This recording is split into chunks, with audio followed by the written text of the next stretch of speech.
नमस्कार बंधुरा welcome to victory education. আজকে আমি আলোচনা করব সেক্টরস অফ ইন্ডিয়ান ইকোনমি।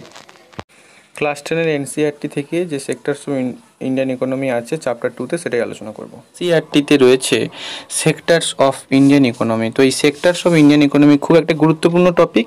এটা এনসিইআরটি ক্লাস 10 এ আছে এবং তোমরা যদি ইকোনমিক্সের বই পড়ে থাকো, যে যা ইকোনমিক্সের বই পড়ছো সেখানেও একটা গুরুত্বপূর্ণ টপিক। তো এই টপিক থেকে কে কী পড়বে, কোন জায়গাটা ঠিক পড়বে এসএসসির জন্য, সেই জায়গাটা আমি নিয়ে এসেছি। তোমরা ইউপিএসসির জন্য পড়ছো না, তোমরা এসএসসির জন্য পড়ছো, তাই এসএসসির পয়েন্ট অফ ভিউতেই আমি কিন্তু পড়াবো। এসএসসির পয়েন্ট অফ ভিউতে কিন্তু আমি তোমাদের জিনিসগুলো আলোচনা করবো এবং এসএসসিতে যে এমসিকিউগুলো আছে সেই এমসিকিউগুলো কিন্তু আমি ফুললি কভার করব। ঠিক আছে, তো চলো শুরু করা যাক আজকের এই ক্লাসটা। ওকে, তো আমরা দেখতে পাচ্ছি এখানটা যে সেক্টর, অর্থাৎ সেক্টর কথা অর্থ কিনা এই যে সেক্টর, আমরা দেখতে পাচ্ছি যে এখানে ইনি ইটভাটায় কাজ করছেন, আবার এরপরে যখন দেখবো যে ইনি পোস্ট দিচ্ছেন, চিঠি দিচ্ছেন, তারপরে এনাকে দেখছি ইনি রিটেল শপে কাজ করছেন, তারপরে এইভাবে এনারা কিন্তু নিজেদের কাজ করছেন। Sector this group also different কি হচ্ছে না, ডিফারেন্ট কিন্তু সেক্টর। ঠিক আছে, তো এই যে অ্যাক্টিভিটিস, অর্থাৎ এই সেক্টরটা কিসের ওপর আমরা ডিফারেন্ট করছি না, ডিফারেন্ট অ্যাক্টিভিটিস, অর্থাৎ এই অ্যাক্টিভিটিজের ওপর ডিফারেন্ট মানে নির্ভর করে আমরা যে সেক্টরগুলোতে ভাগ করেছি সেই সেক্টরগুলো কি কি না, একটা হচ্ছে প্রাইমারি সেক্টর। প্রাইমারি সেক্টরটা কি না, যেগুলো উৎপাদনের সঙ্গে যুক্ত সেইগুলোকে আমরা বলছি প্রাইমারি সেক্টর। অর্থাৎ ধরো আজকে আমি 1 কিলো চাল দোকান থেকে কিনে আনলাম, সাপোজ আমি গল্পের মাধ্যমে বোঝাচ্ছি, তাহলে এই চালটা কিনতে যেতে আমাকে কোথায় কোথায় যেতে হয়েছে না, আমাকে আমার পাড়ার রিটেল শপে যেতে হয়েছে, ওখানে আমি চালটা কিনে এনেছি। তাহলে কি রিটেল শপটা প্রাইমারি সেক্টর? আমি বলবো না। কোনটা প্রাইমারি সেক্টর না, ওই যে চালটা ওখানে এসছে, কোথাও একটা ওখানে চালটা কোথা থেকে এসছে, ধান থেকে চাল এসছে, তাহলে এই ধানটা কোথাও জমিতে উৎপন্ন হয়েছে, এগ্রিকালচার হয়েছে, এগ্রিকালচার যেখানে হচ্ছে কৃষকরা উৎপন্ন করেছে, পিসান্টরা, কৃষকরা, তো সেখান থেকে ধান এসছে, ধানটাকে একটা ইন্ডাস্ট্রিতে চালে পরিণত করা হয়েছে, চালটাকে রিটেলে পাঠানো হয়েছে, রিটেল থেকে আমার বাড়িতে এসছে চালটা। অর্থাৎ এই যে চালটা যেখানে উৎপন্ন হলো সেটা হচ্ছে প্রাইমারি সেক্টর। শুধুমাত্র চাল নয়, দুধ, কয়লা বা যেটা উৎপন্ন হচ্ছে সেটা কিন্তু হচ্ছে প্রাইমারি সেক্টর। তার মানে agriculture as a primary sector. ওই জিনিসটা যখন প্রক্রিয়াকরণের জন্য ইন্ডাস্ট্রিতে এলো তখন সেটা হচ্ছে কিন্তু সেকেন্ডারি সেক্টর। আবার ওইটা যখন কি হচ্ছে না, পাড়ার দোকানে বিক্রি হচ্ছে, ওটা সার্ভিস পাচ্ছি আমরা, রিটেলে বিক্রি হচ্ছে বা কোনো পাইকারি হিসাবে বিক্রি হচ্ছে, তখন সেটাকে আমরা বলছি কিন্তু টার্সিয়ারি সেক্টর। ক্লিয়ার? তাহলে এইটা গেল কি না, তাহলে আমরা এখানে দেখে নিচ্ছি এনসিইআরটির বইতে যে একটা গেল কিন্তু টার্সিয়ারি সেক্টর, যেখানে কিন্তু গাড়ি এই যে বিক্রি হচ্ছে, বা এই যে আমরা যে এডুকেশান তোমরা যে অনলাইনে পড়ছো এটাও কিন্তু টার্সিয়ারি সেক্টর বা এটা কিন্তু সার্ভিস সেক্টর। ঠিক আছে, এবং এই যে ইন্ডাস্ট্রি, জামা তৈরি হচ্ছে, জামার জন্য সুতো আসছে, সুতোটাও কিন্তু ইটসেলফ একটা সেকেন্ডারি সেক্টর। যদি তুলো বলা হয়, তুলো থেকে সুতো আসছে, তুলোটা কিন্তু এগ্রিকালচারের মধ্যে পড়ছে, ওটা প্রাইমারি সেক্টর। আমরা খাচ্ছি কি, ছানা খাচ্ছি, এই ধরো আমরা পনির খাচ্ছি, পনিরটা যখন কিনে আনছি ওটা সার্ভিসের মধ্যে পড়ছে, সার্ভিস সেক্টর। কিন্তু দুধ থেকে আসছে, দুধটা কিন্তু আবার মিল্ক কিন্তু ইটসেলফ একটা প্রাইমারি সেক্টর। ওকে, তো এইটা ছিল কিন্তু primary sector, secondary sector and tertiary sector. এবার পরীক্ষায় কি পড়ে, পরীক্ষার ক্ষেত্রে এই জায়গাটা দেখো, এটা একটা ম্যাপের বা ফ্লোচার্টের ক্ষেত্রে দেখিয়েছি না। আমাদের তাহলে ইন্ডিয়ান ইকোনমিটা মূলত কি বেস, মূলত এগ্রিকালচার বেস, তাই তো? তাহলে এগ্রিকালচারে কিন্তু জিডিপিটা, যার ফুল ফর্ম হচ্ছে গ্রস ডোমেস্টিক্যাল প্রোডাক্ট, অর্থাৎ আমাদের ইন্ডিয়ান টেরিটরিতে, অর্থাৎ ইন্ডিয়ার সীমানার মধ্যে যে সমস্ত জিনিসপত্রগুলো উৎপন্ন হচ্ছে তাকে আমরা ডোমেস্টিক্যাল প্রোডাক্ট বলছি। সেই জিডিপিটা কিন্তু এগ্রিকালচারের ক্ষেত্রে লো, অর্থাৎ লো জিডিপি। বাট ইন্ডিয়া একটা গরিব দেশ, এখানে বেশিরভাগ মানুষই চাষবাসের সঙ্গে যুক্ত, তাই জিডিপি লো হলেও এমপ্লয়টা কোথায় হাই না, এমপ্লয়টা কিন্তু প্রাইমারি সেক্টরে কিন্তু হাই। ঠিক আছে, প্রাইমারি সেক্টরে কিন্তু এমপ্লয়িরা কিন্তু হাই। তাহলে প্রাইমারি সেক্টর এক্সাম্পলস কী হলো, এগ্রিকালচার, প্রাইমারি সেক্টরসে কিন্তু এমপ্লয়িরাও কিন্তু কি না, এমপ্লয়িরা হাই। এখান থেকে এসএসসি কোশ্চেন কীরকম করে না, কোন সেক্টরে 2019এই কোশ্চেনটা এসেছিল যে কোন সেক্টরে প্রাইমারি, সেকেন্ডারি, টার্সিয়ারি, মিক্সড বলে কোনো সেক্টর হয় না, তা ওরা অপশানে রেখেছিল যে কোন সেক্টরে এমপ্লয়ি বেশি কাজ করে, কোন সেক্টরে জিডিপি কম। এবার যদি বলা হয় যে কোন সেক্টরে জিডিপি সবচেয়ে বেশি ইন্ডিয়ান ইকোনমিতে, তখন অ্যান্সার হয়ে যাবে সার্ভিস সেক্টর। আমি গ্রাফটা দেখাবো, তার আগে দেখিয়ে দিই যে সার্ভিস সেক্টরে কিন্তু ইনকামটা কিন্তু গভর্নমেন্টের ইনকামটা কিন্তু হাই, আবার এমপ্লয়িটা লো। কারণ কি সার্ভিস তো সবাই দিতে পারবে না। সবাই কি পাড়ার মোড়ে দোকান খুলে বসতে পারবে? সবাই কি পারবে চাকরি বাকরি করতে? চাকরিটাও ইটসেলফ একটা সার্ভিস সেক্টর, সবাই তো পারবে না, কারণ শিক্ষার এডুকেশনটা তো খুব কম। কিন্তু সবাই চাষবাস করতে পারবে, একটা ছোট জমিতে সবাই চাষ করতে পারবে। সে আমি employment, unemployment, poverty as a problem সেগুলো ডিসকাস করার সময় এটা খুব ভালো ক্লিয়ার হয়ে যাবে। কিন্তু সবাই চাষ করতে পারবে, চাষ তো একটা পুরো এমপ্লয়মেন্ট নয়। আমরা যদি বছরে কতদিন কাজের সঙ্গে যুক্ত থাকি সেটা কিন্তু এমপ্লয়মেন্ট নয়। সকালে যাচ্ছি বা ধান কাটার সিজনে ধান কাটছি, সারা বছর বসে থাকছি, নট এ এমপ্লয়মেন্ট, এটা কিন্তু এমপ্লয়মেন্ট নয়। এটা হচ্ছে ইন্ডিয়ার সবচেয়ে বড় এমপ্লয়মেন্ট ইস্যু বর্তমানে, ঠিক আছে? তো এইটা হচ্ছে কিন্তু হাই। আবার যদি সেকেন্ডারিতে বলি তাহলে এমপ্লয়ও মিডিয়াম আর ইনকামও কিন্তু মিডিয়াম, যেহেতু ইন্ডাস্ট্রিগুলো বিভিন্ন রকম ইন্ডাস্ট্রি আছে, সেখানে যেটা হচ্ছে সেটা হচ্ছে সেকেন্ডারি সেক্টর। শুধু এই সেক্টরই নয়, এটা হচ্ছে উৎপাদনের ভিত্তিতে আমরা সেক্টরটা করেছি, আরও সেক্টর আছে, organise, unorganise, government sector, private sector, সেগুলো বলছি, ঠিক আছে? তো এইটা হচ্ছে কিন্তু বেসিক যে সেক্টর। এইবার আমরা এইখানে একটা গ্রাফ দেখতে পাচ্ছি।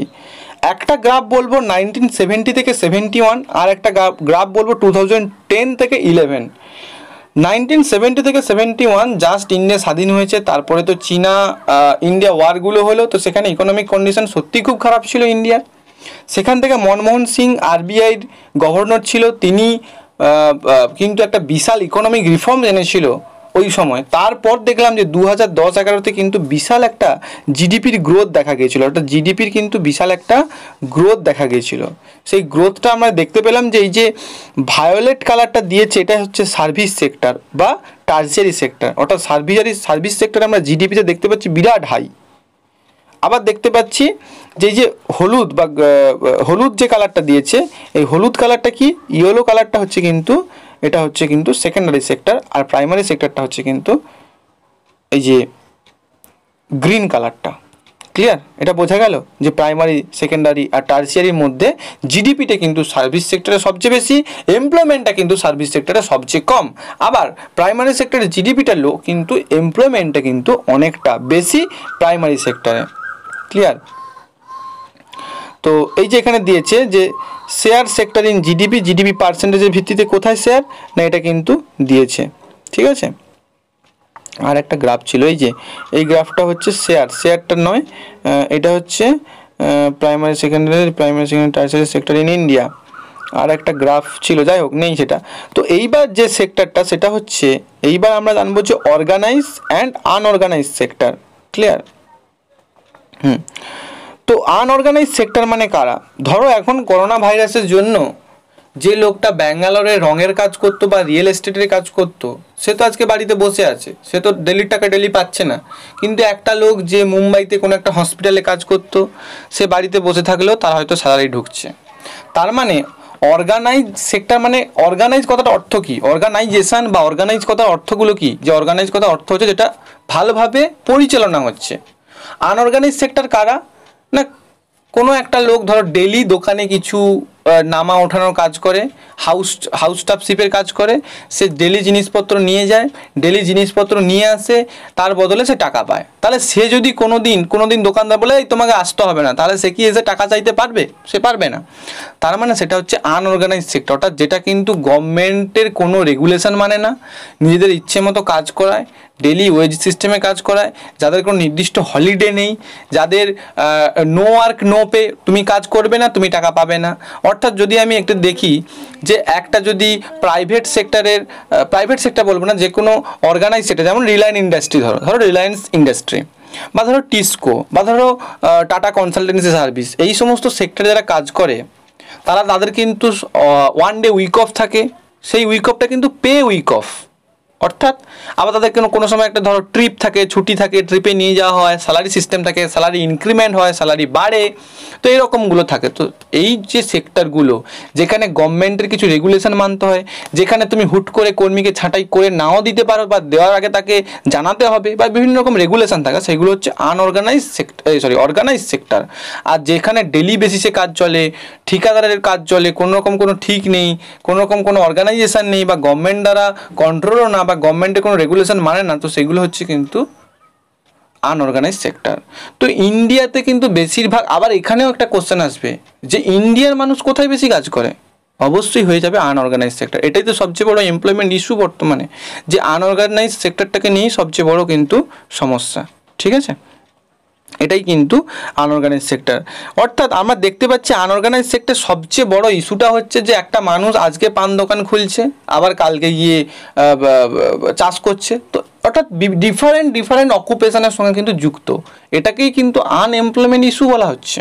ঠিক আছে, এবার এখানে আর একটা ভিডিওর মাধ্যমে আমি এমপ্লয়মেন্ট আর unemployment, fractional employment, permanent employment বা আনএমপ্লয়মেন্ট ইস্যু কী বা আনএমপ্লয়মেন্ট কে মুক্ত করার জন্য গভর্নমেন্ট কী কী প্রজেক্ট বের করেছে সেইগুলো নিয়ে আসবো। তো এখানে একটা প্রজেক্টের কথা বলা হয়েছিল, এখানে কিন্তু বলা হয়েছেও বোধহয়।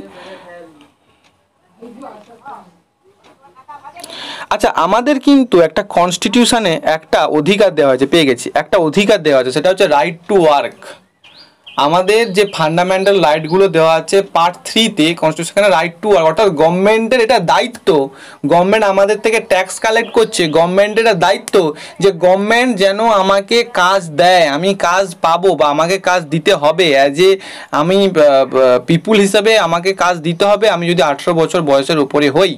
তো তার জন্য গভর্নমেন্ট কী করেছে, গভর্নমেন্টও তার ল অনুযায়ী কাজ বের করে দিয়েছে, তুমি যাও 100 দিনের কাজ করো, কারণ 100 দিনের কাজটা national rural employment guarantee act 2005 অর্থাৎ NREGA 2005 কিন্তু আন্ডার NREGA 2005 অ্যাক্ট অনুযায়ী বলেছে যে তোমাকে 100 ডেজ এমপ্লয়মেন্ট গ্যারেন্টি দেওয়া হবে। অ্যাজ এ তুমি পিপল, তোমাকে 100 ডেজ এমপ্লয়মেন্ট গ্যারেন্টি দেওয়া হবে। যদি তা গভর্নমেন্ট না দেয় তাহলে তুমি আনএমপ্লয়মেন্ট ভাতা পাবে, তুমি আনএমপ্লয়েড টাকা তুমি পেয়ে যাবে। অর্থাৎ যেহেতু রাইট টু ওয়ার্ক আমাদের কনস্টিটিউশনে পার্ট 3-তে ফান্ডামেন্টাল রাইটের আন্ডারে বলা হয়েছে, তাই গভর্নমেন্টও কিন্তু তার ব্যবস্থা করে রেখেছে, যেরকম আইন আছে সেরকম আইনের ফাঁকও আছে। ঠিক আছে, তো এটাই হচ্ছে কিন্তু মনরেগা। এরপর লাস্ট সেক্টরটা আমি চলে যাব, ভিডিওটাকে আর বেশি বড় করব না। লাস্ট সেক্টরটা হচ্ছে পাবলিক সেক্টর, অর্থাৎ গভর্নমেন্ট সেক্টরটাকেই পাবলিক সেক্টর বলা হয়ে থাকে, আর একটা হচ্ছে প্রাইভেট সেক্টর। পাবলিক সেক্টরের এমপ্লয়িরা পাবলিক মানে গভর্নমেন্টের পলিসিগুলো মেনে চলতে হয়, সেখানে এমপ্লয়ি। আবার যদি বলা যে পাবলিক সেক্টরের এমপ্লয়মেন্ট বেশি না প্রাইভেট সেক্টরের এমপ্লয়মেন্ট বেশি, অবভিয়াসলি প্রাইভেট সেক্টরের এমপ্লয়মেন্ট বেশি, তো পাবলিক সেক্টরের এমপ্লয়মেন্ট কম। তো এটাই ছিল কিন্তু আজকের কনসেপ্ট।